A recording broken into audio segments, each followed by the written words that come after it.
The House hearing rooms hosted plenty of action this past week as several proposals made their way through the political process. Members of the House Committee on Elections debated House Bill 1497. The bill requires the state to hold a special election if a vacancy occurs in the office of Lieutenant Governor, Attorney General, Secretary of State, State Auditor, State Treasurer, or U.S. Senator.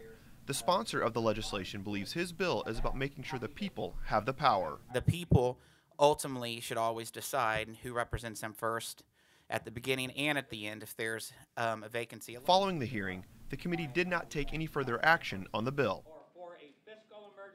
The House Budget Committee met to discuss a proposal that didn't involve the state's budget. Members of the committee debated House Concurrent Resolutions 34 and 35. If adopted by the General Assembly, the legislation would call on Congress to balance the federal budget every year. Several lawmakers believe it's time to take a stand against the federal government's ability to spend at will. But the federal government, with no budget limitation, can fund A, B, C, and D, or more insidiously, can adopt A, B, C, and D, and then require we and South Carolina and Idaho and Michigan to pay for A, B, C, and D. The House Budget Committee passed both resolutions without any opposition. The proposal must receive approval from the House Rules Committee before heading to the floor. Ethics has been a buzzword all around the Capitol since the start of the legislative session. The House Special Standing Committee on Government Accountability and Ethics Reform has met several times over the past 2 weeks to discuss several ethics reform packages. The committee has heard a wide array of proposals from banning all gifts from lobbyists, as well as plans to limit the amount of money someone can donate to a political candidate. One bipartisan group of lawmakers is taking aim at Missouri's campaign finance laws. House Bill 1434 cracks down on politicians who transfer money from one political committee to the next in hopes of hiding its original donor. It is a true-to-life effort to focus on what we can agree on are things that we need to improve our laws to stop, close loopholes, and ensure that those instances that come up that challenge the integrity of this body are instances that we keep few and far between. The proposal also creates a felony crime of obstructing a Missouri Ethics Commission investigation.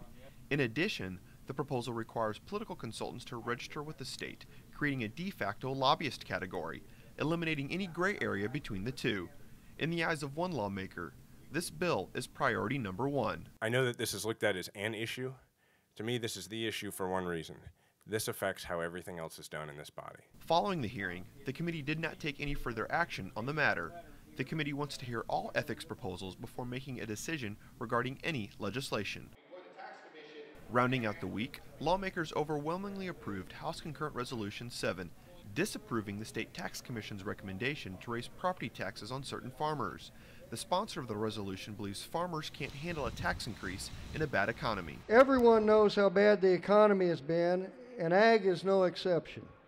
This is not the time to be raising taxes on anyone, and I urge your support for this resolution. And other lawmakers agree.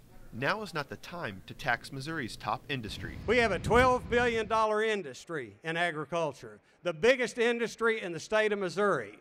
We need to do what we can to help that industry. The resolution passed through the House with little opposition and now heads to the Senate for debate. Lawmakers can stop the Tax Commission's recommendations if the General Assembly approves the resolution within 60 days from the beginning of the legislative session. Reporting from the state capitol, I'm Jonathan Lorenz.